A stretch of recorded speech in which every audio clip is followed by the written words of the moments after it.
So, have you guys ever made ice cream from scratch? Elementary school. Elementary school, awesome. I don't remember how or why. Yeah. When you make ice cream, you can't just use regular ice in the ice cream maker because the ice cream won't freeze. You need to add salt to it. And the reason you add salt to the ice is it makes the ice colder. It's like, wait a minute, how can that even happen? It lowers the temperature at which the saltwater solution freezes, and you can get it down to about minus 10 degrees Celsius, where normally ice melts at 0. And so we're actually going to do this in lab next week. We're going to make ice cream, and we're going to measure the freezing point depression. This is called a colligative property. There are several different colligative properties. They are properties that depend on the number of particles that are dissolved in the solution. They don't depend on what those particles are. The particles could be atoms, ions, molecules, doesn't matter. It's just how many of them. So this is called freezing point depression because the freezing point of a solution is depressed. It's lowered when you add the solute to it.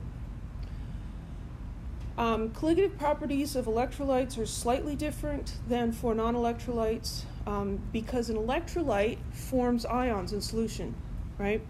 And so if you put in 1 mole of electrolyte, you might have 2 moles or 3 or 4 or 5 moles of ions. Each ion is a separate particle. And so the more particles, the larger the effect of the colligative property. Whereas non-electrolytes do not form ions. And so 1 mole of a non-electrolyte just gives you 1 mole of particles.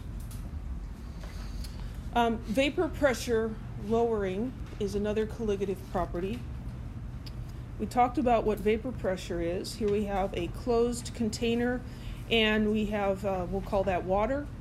The water evaporates, and as the water molecules in the gas state collide with the liquid, they condense again, and so we get a dynamic equilibrium established, and there is a particular pressure, partial pressure of the water above the liquid, and that's called the vapor pressure. If you put a solvent into that liquid, maybe you add salt to the water, the solute is going to reduce the rate of evaporation. Because in order for these particles, these water molecules to evaporate, they have to be at the surface. And now there are salt ions that get in the way. So you're essentially reducing the surface area of the liquid, and so that reduces the rate of evaporation. And so you initially do that, and the rate of condensation now is larger, and so the concentration of molecules in the gas state will be lower. So you add salt to the water, you reduce the vapor pressure. Any questions about that?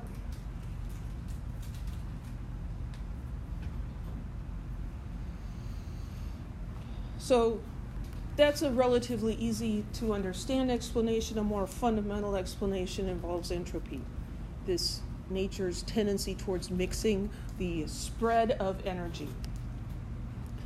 This is a crazy thing that happens. So here we have, looks like a cake plate, right?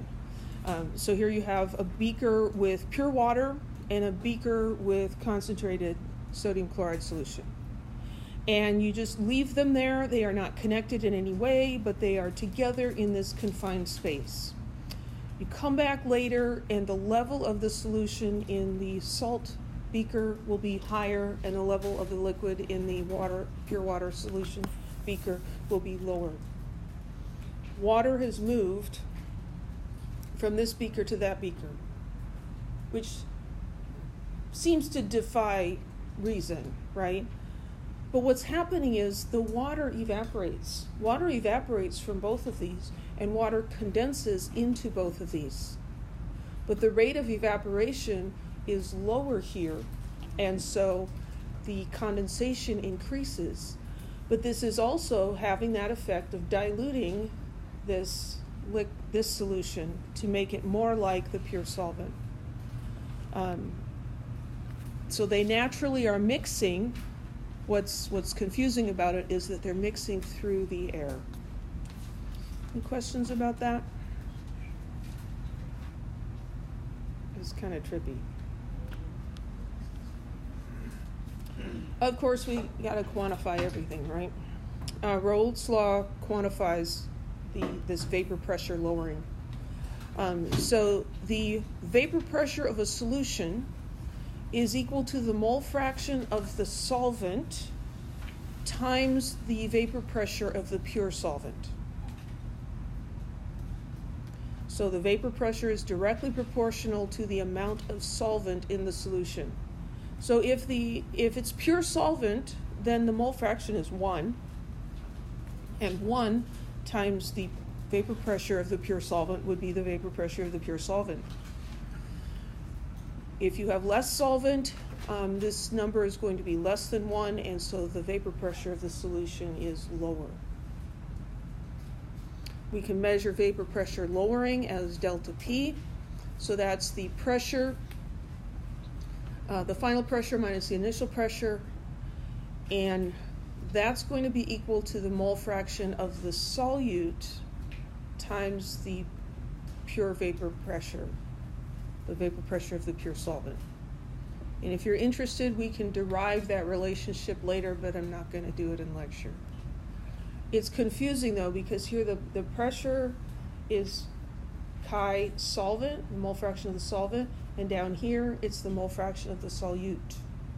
Okay, but this gives you the change in vapor pressure. This gives you the actual vapor pressure.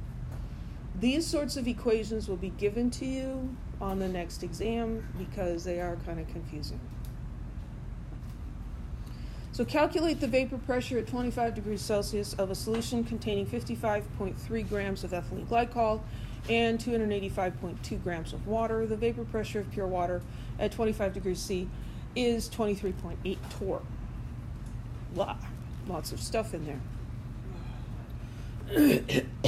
So we're calculating the vapor pressure of this solution.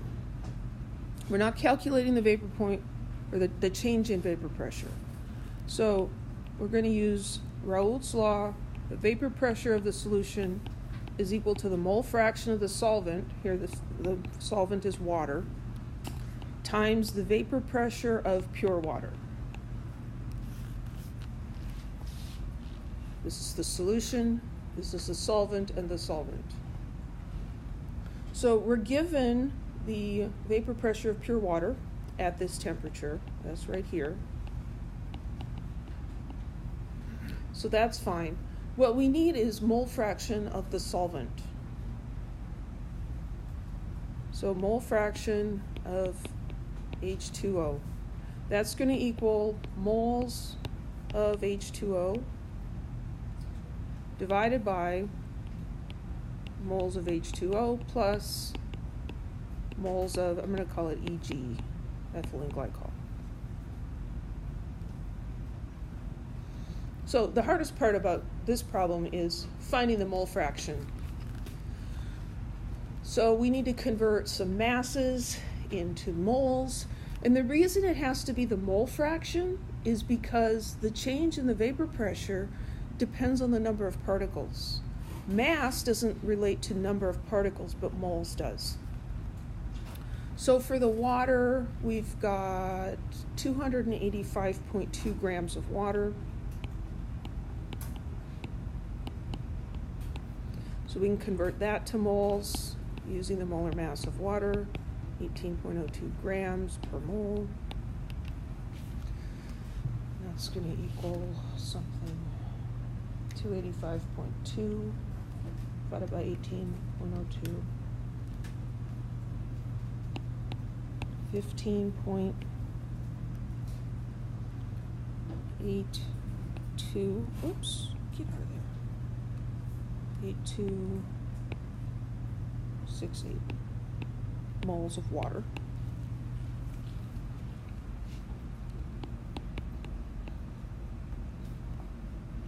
And then we need moles of ethylene glycol.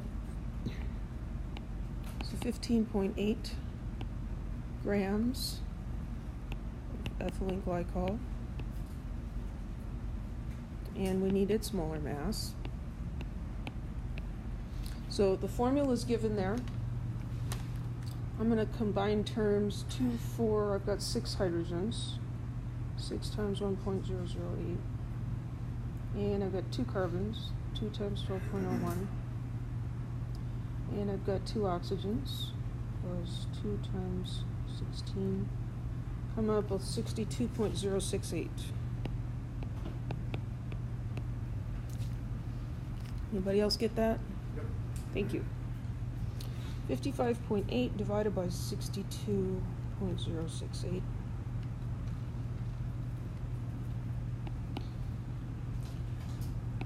0.899. This one only has 3 sig figs.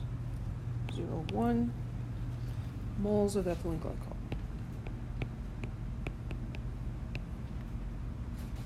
So to calculate the mole fraction, in the denominator I have the sum of both.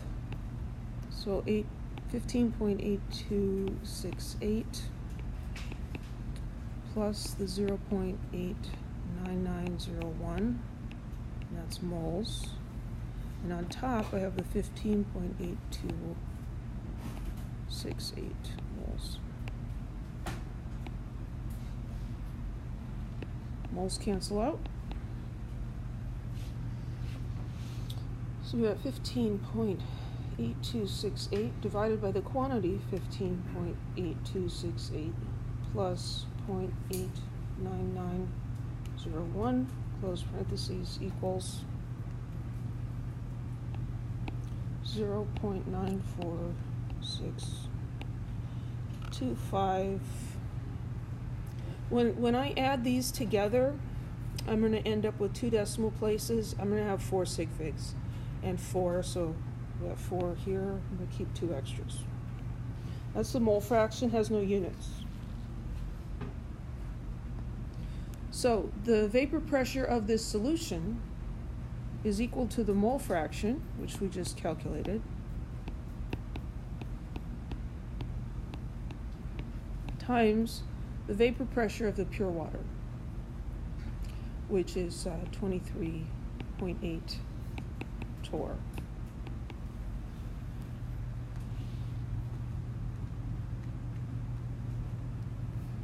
And so that's going to be 22.520,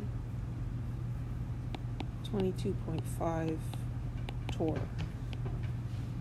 The unit on this will be whatever the unit is on the pure vapor pressure. Any questions?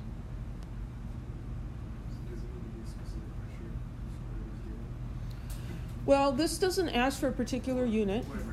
Yeah. So because this was given in torr, I'm finding it easiest to report this in torr, but you could convert it to other things.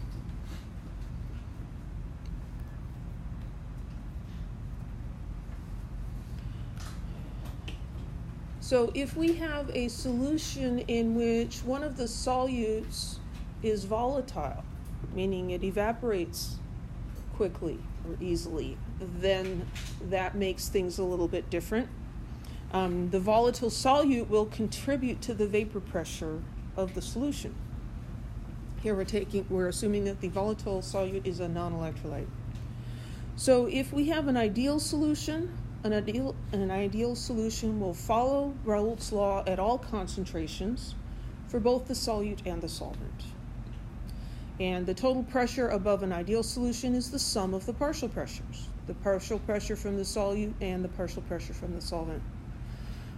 There are non-ideal solutions, and those do not follow Raoult's law, and that's due to interactions between the solute and solvent particles. If those interactions are very strong, then the vapor pressure will be lower than expected. If they are very weak, the vapor pressure will be higher than expected. So what are we looking at here? We have 3 graphs. This first is for an ideal solution. Here we're looking at vapor pressure increasing and the mole fraction of A. A solution with 2 things. So here on the red line, we're looking at the partial pressure of component A. So as the mole fraction of A increases, the partial pressure of A increases.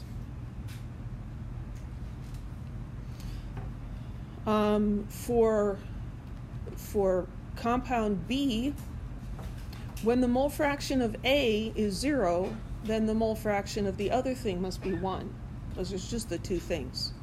So here, the vapor pressure of B would be at a maximum, and as its mole fraction decreases, its vapor pressure will decrease.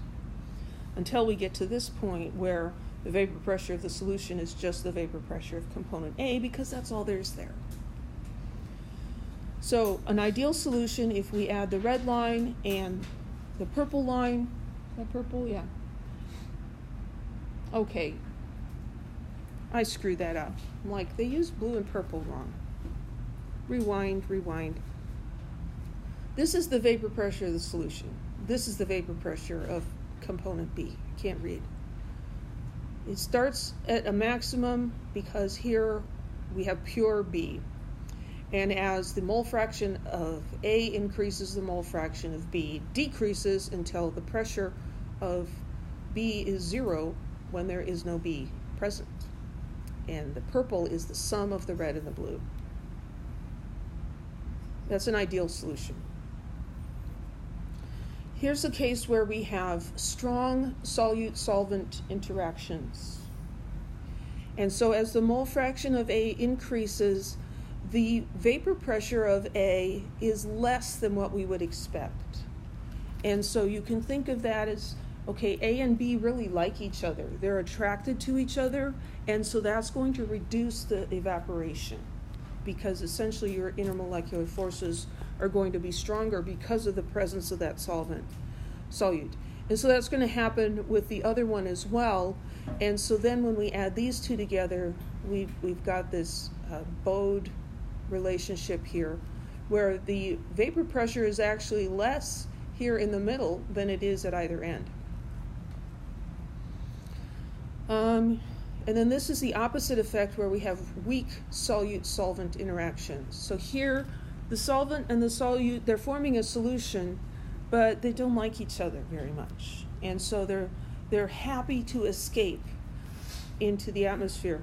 And so that will increase the vapor pressure above what is predicted. And so the sum is this purple line, and again, it'll bow up.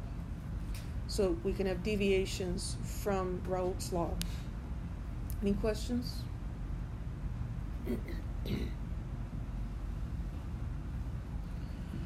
Oh, this is a fun one. Okay, we can do this. Solution of benzene and toluene is 25% benzene by mass. At 25 degrees C, the vapor pressure of pure benzene and pure toluene are 94.2 torr and 28.4 torr, respectively. Assuming ideal behavior, calculate the following: the vapor pressure of each of the solution components in the mixture.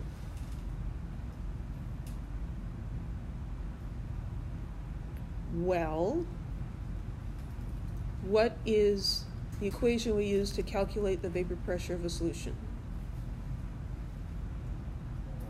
Raoult's law, right? So let's write that down. So the pressure of the solution equaled the mole fraction of the solvent times the vapor pressure of the pure solvent.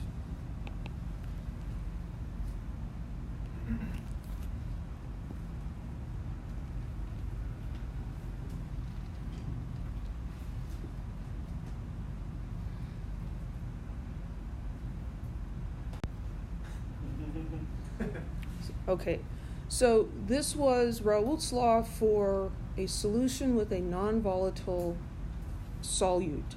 So then the vapor pressure of the solution comes entirely from the solvent. There's no vapor pressure from the solute in that case. Well, here we have two liquids that are both volatile. And so what we're going to do is we're going to say, well, this would give us the vapor pressure of whatever we're looking at. So if we've got benzene, the vapor pressure of benzene is going to equal the mole fraction of benzene. I'm just going to call it B, times the vapor pressure of pure benzene.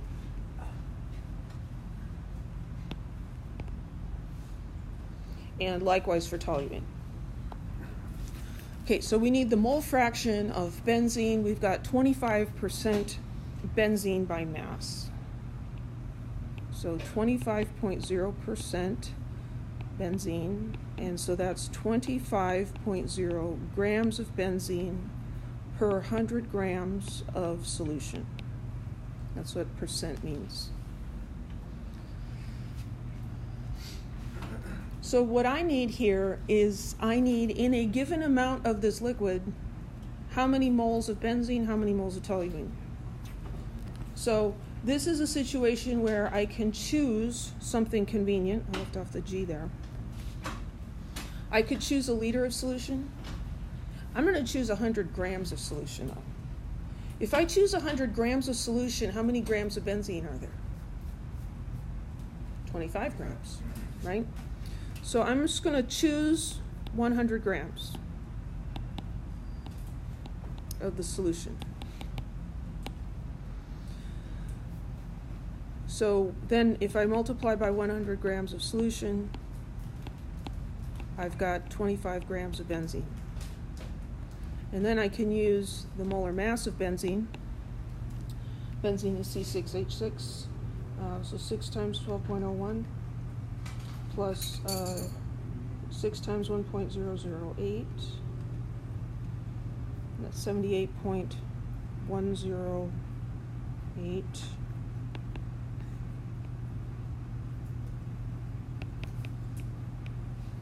Grams per mole.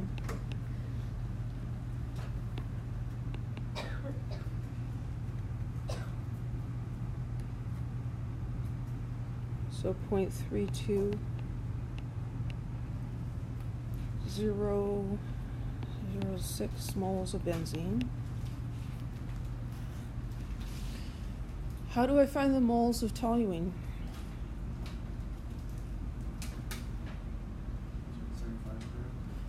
Yeah, I know that the rest of the solution is toluene, so if it's 25% benzene, it must be 75% toluene.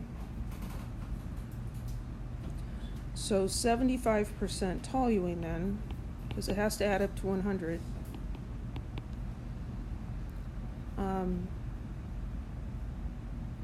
That's going to give me 75 grams of toluene, and then I need to use the molar mass of toluene.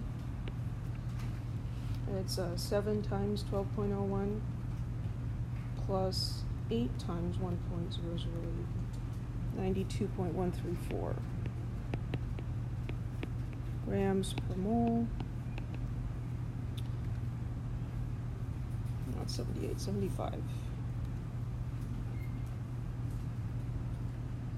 So that's going to be 0.81403 moles of toluene.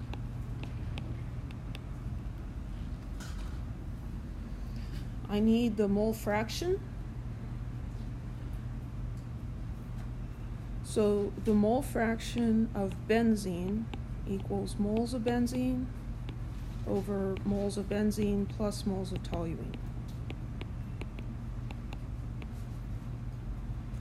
So in the denominator, I've got 0.32006 plus 0.81403. In the numerator, I've got 0.32006. And that's moles, and this is moles.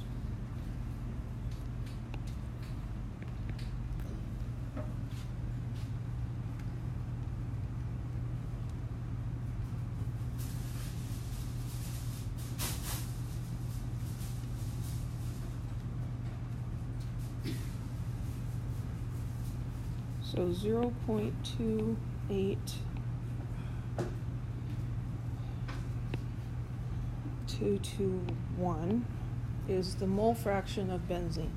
Is that a reasonable mole fraction? Mole fractions can't be larger than 1. So yeah, that's okay. So the vapor pressure from the benzene is going to equal its mole fraction times the vapor pressure of the pure solvent. So here we had benzene and toluene are this and that respectively. So benzene's the first one, 94.2 torr.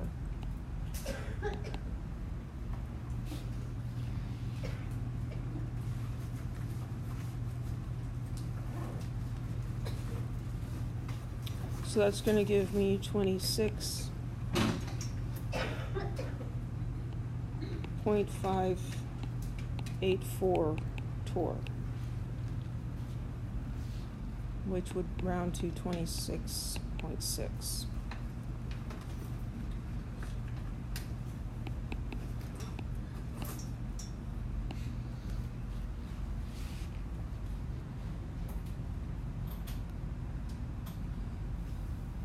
The vapor pressure of benzene in this solution, it needs to be lower than the vapor pressure of the pure benzene, and it is.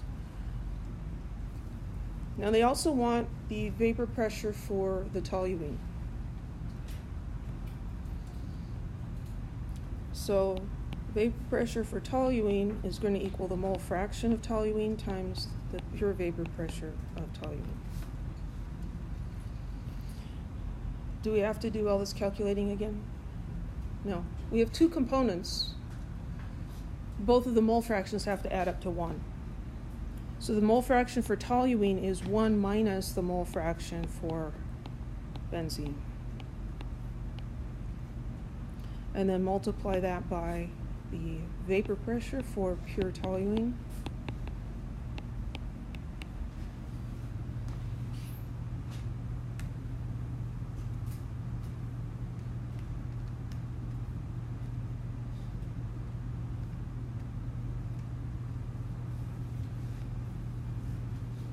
Getting 20.385, so that's going to equal 20.4 torr. Any questions? This is not a simple problem.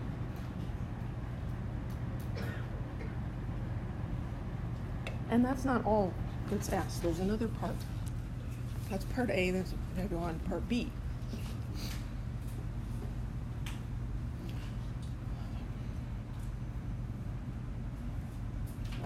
Did some funny things, so we have, okay.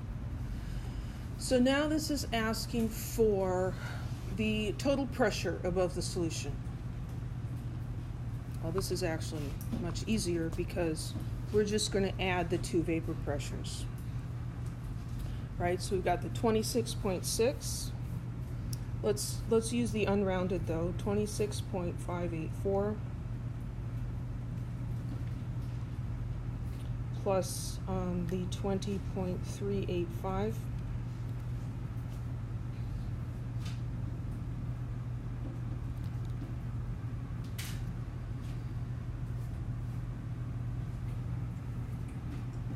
So we've got the total vapor pressure will equal the vapor pressure of the benzene plus the vapor pressure of the toluene. 26.584 plus 20.385, which equals 46.969.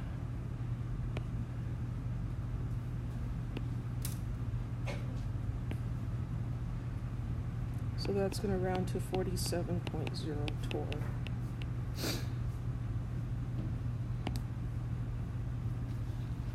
Any questions?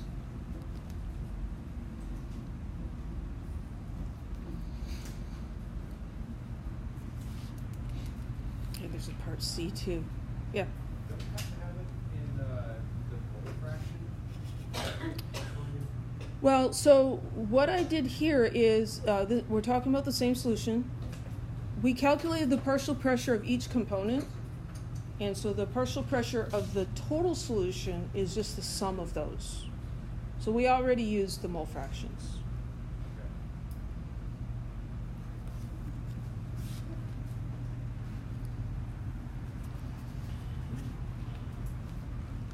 Calculate the composition of the vapor in mass percent.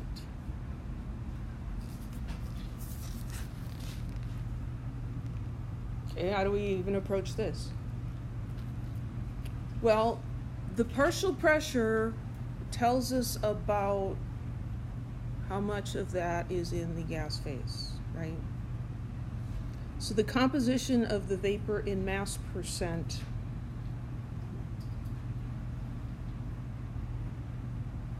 so we want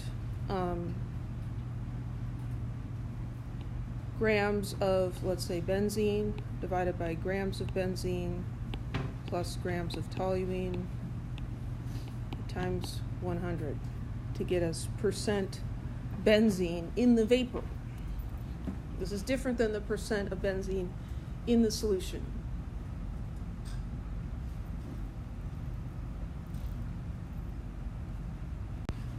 So what we need is we need information about how much benzene and toluene are in the vapor, and all we have is the vapor pressure of those two components. So let's write this down real quick.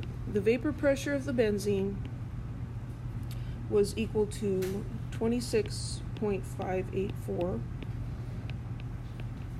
The toluene was 20.385, and the total pressure was 46.969.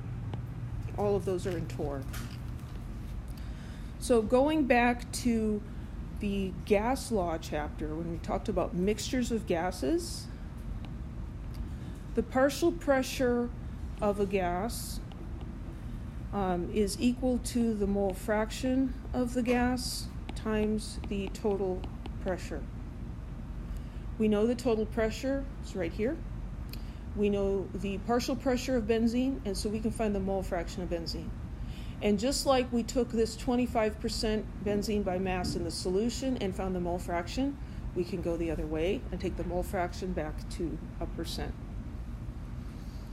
So the mole fraction of benzene in the gas phase is going to be equal to the partial pressure of benzene divided by the total pressure of benzene.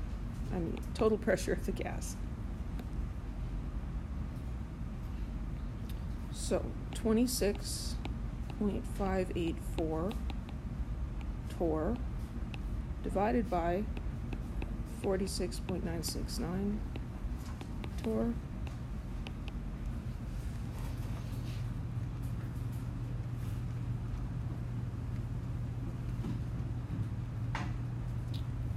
.56599.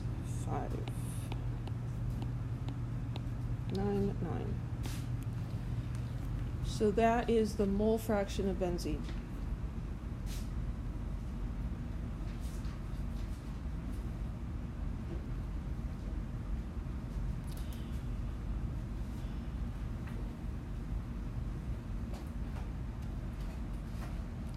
That's the mole fraction of benzene. From that, we can find the mole fraction of toluene. Mole fraction of toluene is just equal to 1 minus that.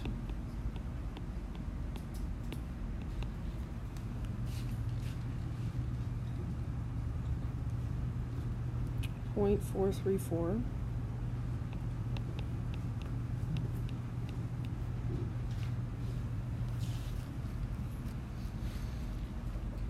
And so then it helps if we think about, well, how did we take that percentage and make it into a mole fraction?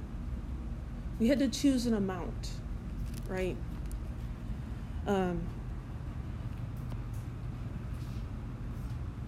So what if we choose, what would be easy? Let's see.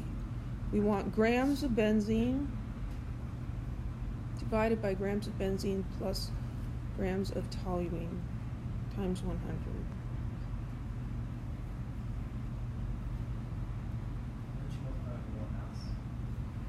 We are going to need the molar mass, yeah.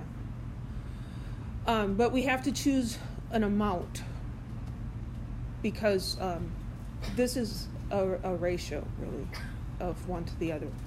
Let's choose 1 mole of the mixture. So we're going to choose 1 mole of the gas mixture.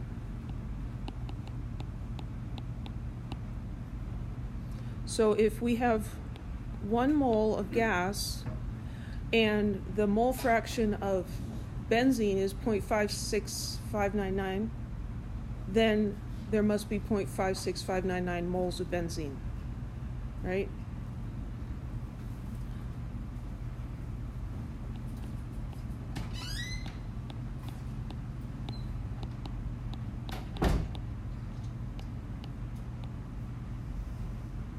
So that's moles of benzene, and then we can convert that to a mass.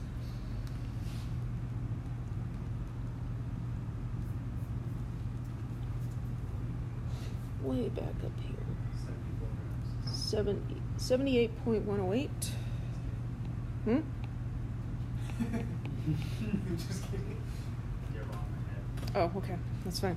I'm scrolling up through the history of my calculator. Grams per mole.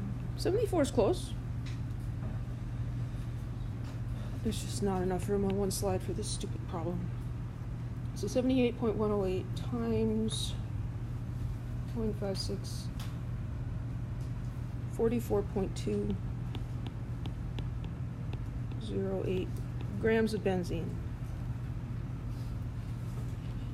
And then still 1 mole of this mixture, so that's going to give us 0.43400 moles of toluene.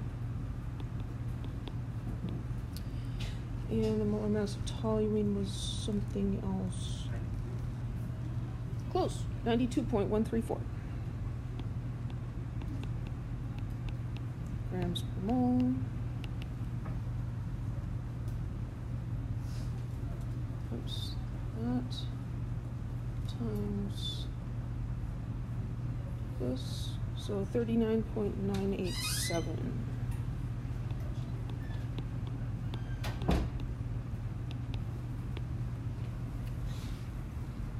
Now we have masses. So percent by mass of benzene is going to be the 44.208 grams divided by 44.208 plus 39.987 grams times 100. That divided by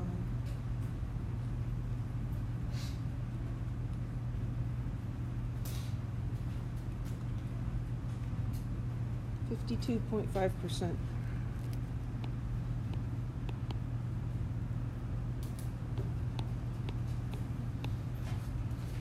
Now, thankfully, the percent toluene is going to be easy because it's 100 minus that.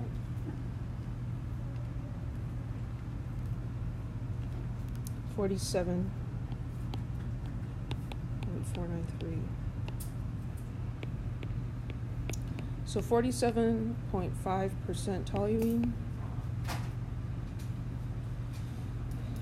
52.5% benzene.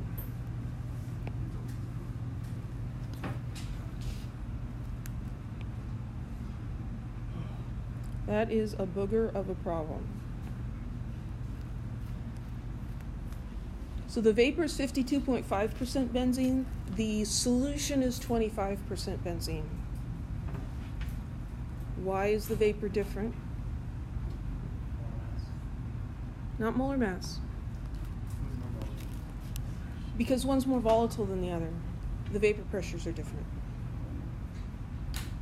Any questions? Please don't ask any questions.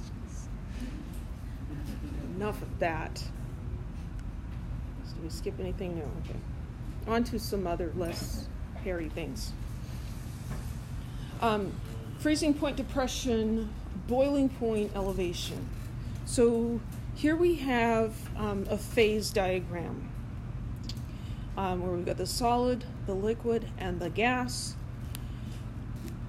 Vapor pressure lowering occurs at all temperatures. So up here at 1 atmosphere,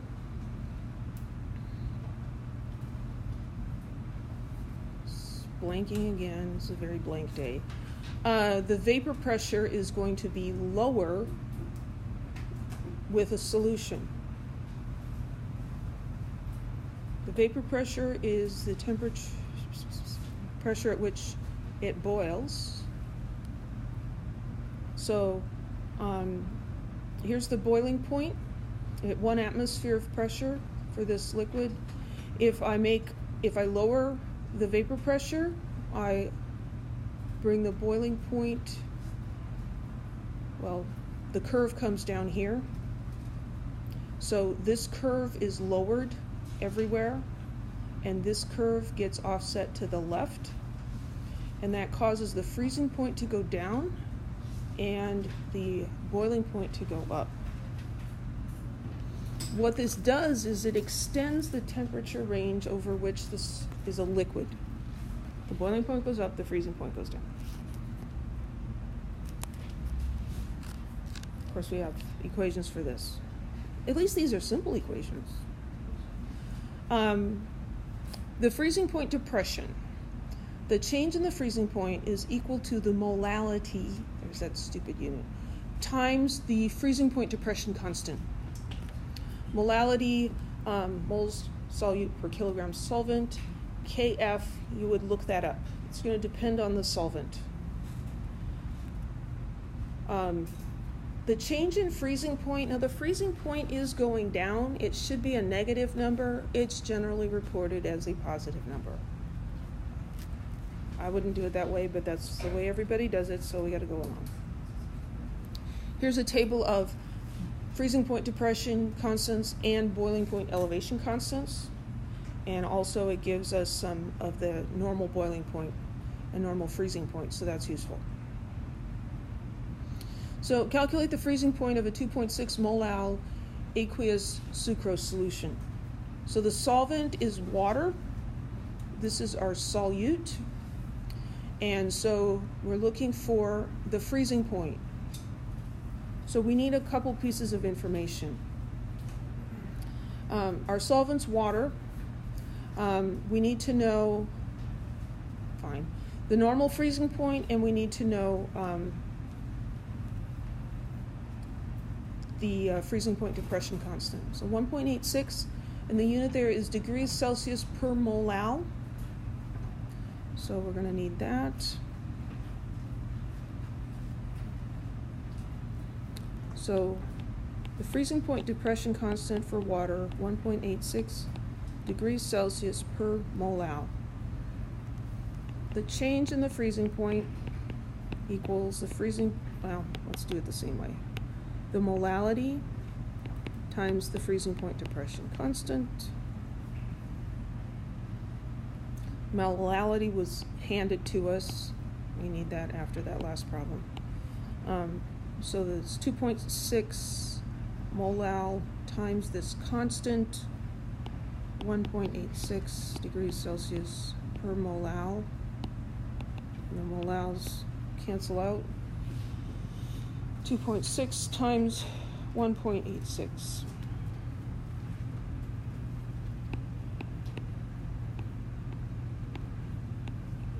We have 4.836 degrees Celsius. Should have two significant figures. Is that the answer?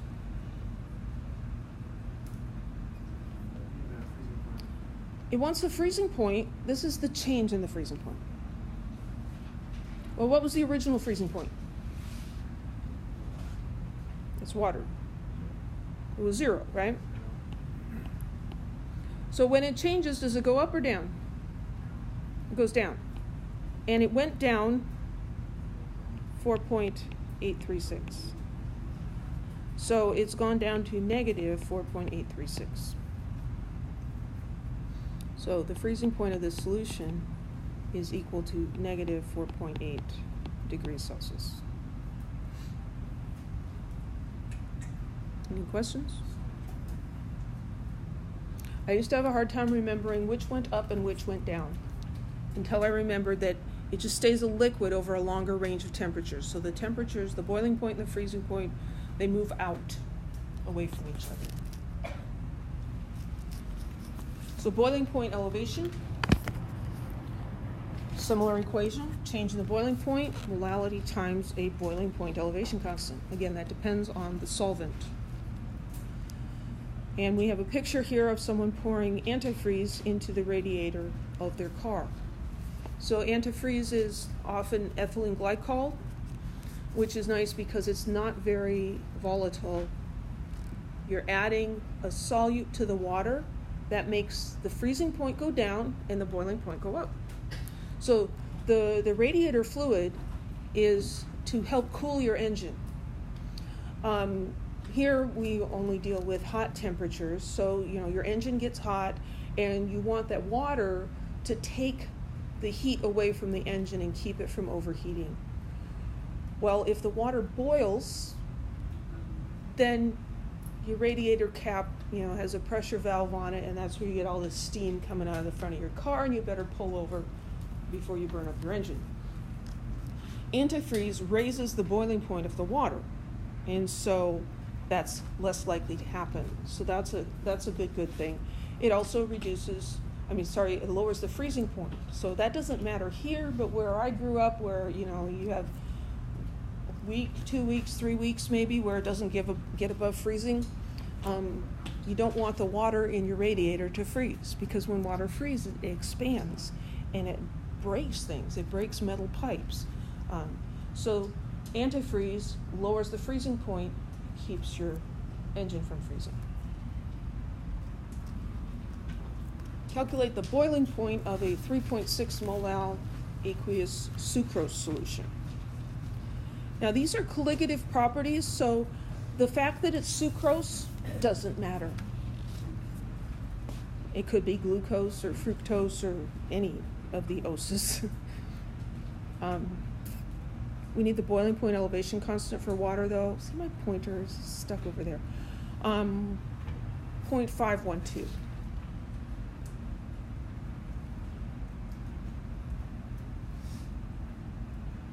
So the boiling point elevation constant, that was a lowercase b, 0.512 degrees Celsius per molal. So the change in the boiling point is equal to the molality times the boiling point elevation constant.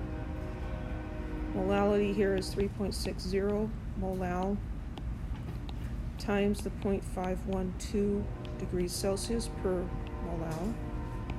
Molals cancel out. 3.60 times 0.512. 1.8432 degrees Celsius. Is that the boiling point? No. That's the change in the boiling point. What's the boiling point of pure water? 100 degrees, right? So the pure water is 100 degrees, and the boiling point elevation makes it go up. The change is 1.8432. So the boiling point is 101.8432. 101.84 degrees Celsius. Any questions?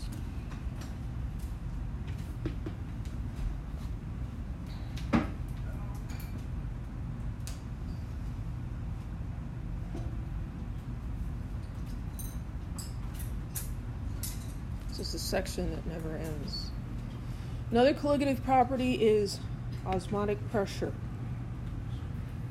So osmosis is the flow of a solvent from a solution with low concentration to one of high solute concentration. The way I remember this is nature's trying to make things equal, right? And so you have a low concentration and a high concentration. The solute can't move, only the solvent can move. So the solvent goes to the high concentration to dilute it and make it closer to the lower concentration. And this is the process we talked about in the first slide, how seawater causes dehydration. So osmosis occurs across a semi-permeable membrane. Semi-permeable means it's permeable to some things but not others. Biological cells have semi-permeable membranes, and osmosis is very important in biological cells. So we can make an osmosis cell, not a biological cell, but a cell in which osmosis will occur, by taking a U-shaped tube and putting a semi-permeable membrane to divide the two sides. Put pure water on this side and put salt water on this side. The water is able to go through the membrane, the salt ions are not. So the water will move from the pure water side to the higher concentration to dilute this, and that will cause the level of liquid in this arm to go up and the level of liquid in this arm to go down. Now, one way you can think of this occurring is by thinking about dynamic equilibria. So here we have water molecules are able to go in both directions. The water molecules going into the salt solution and the water molecules going into the pure water solution. The movement from the from the salt water to the pure water is inhibited by the presence of these salt ions, kind of blocking the way. And so the movement from this side to that side is less than the movement in the other direction. And so it will continue here to dilute this side. But as this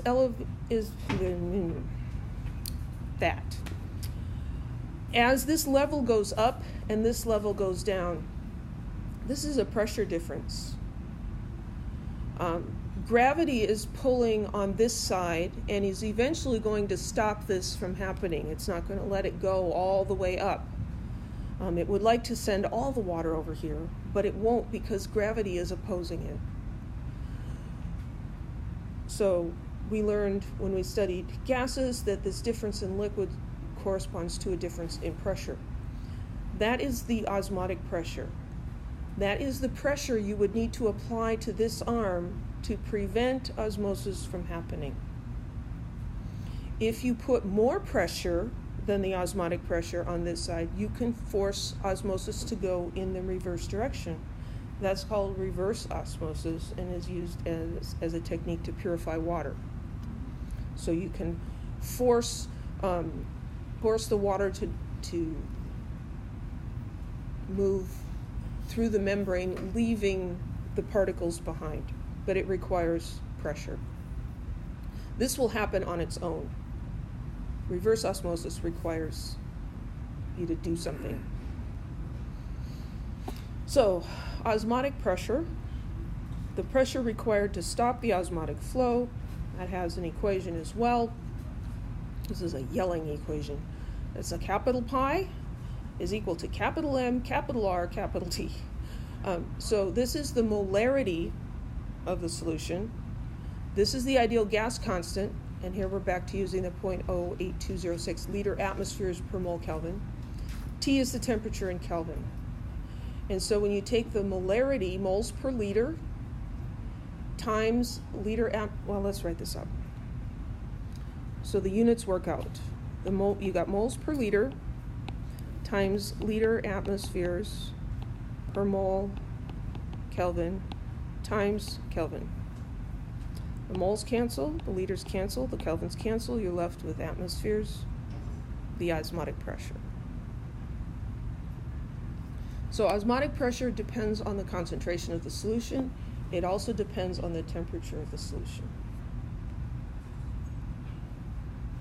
Calculate the osmotic pressure in atmospheres of a solution containing 1.5 grams ethylene glycol in 50 milliliters of solution at 25 degrees Celsius.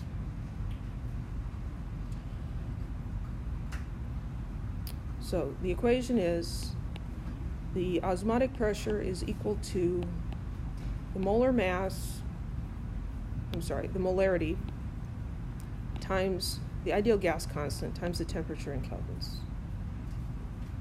So we do not have the molarity. We'll have to calculate that. 1.50 grams of ethylene glycol, C2H6O2. We need moles. Grams on the bottom, moles on the top. So we need the molar mass of that. 2 times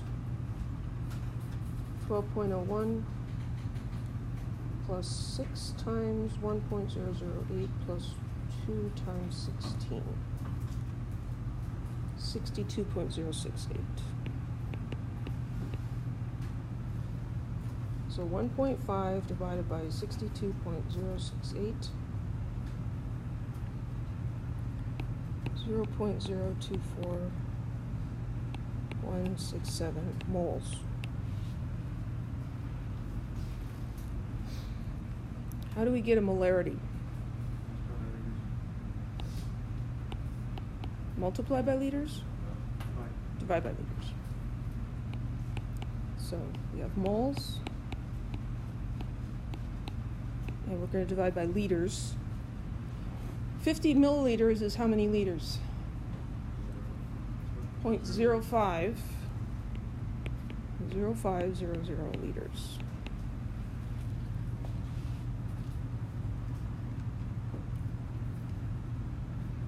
So this is 0.48334 moles per liter is the concentration. So the osmotic pressure is the molarity,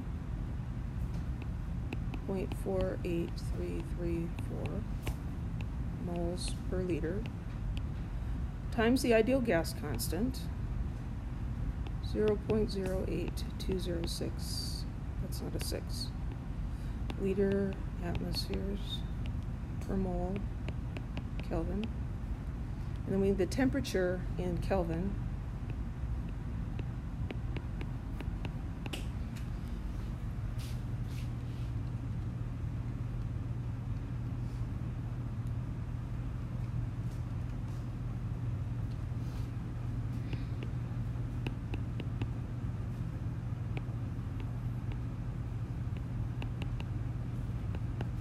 So 11.8 atmospheres. That's a fair amount of pressure.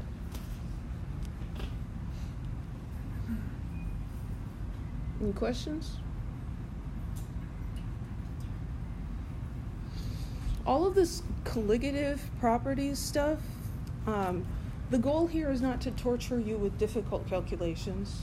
That was the goal with the concentration units. Here it's more, do we understand the idea of it? Many of you will never have to use this stuff again, but some of these things are important in fields like medicine. Osmotic pressure is an important thing. Anybody have any questions about this problem?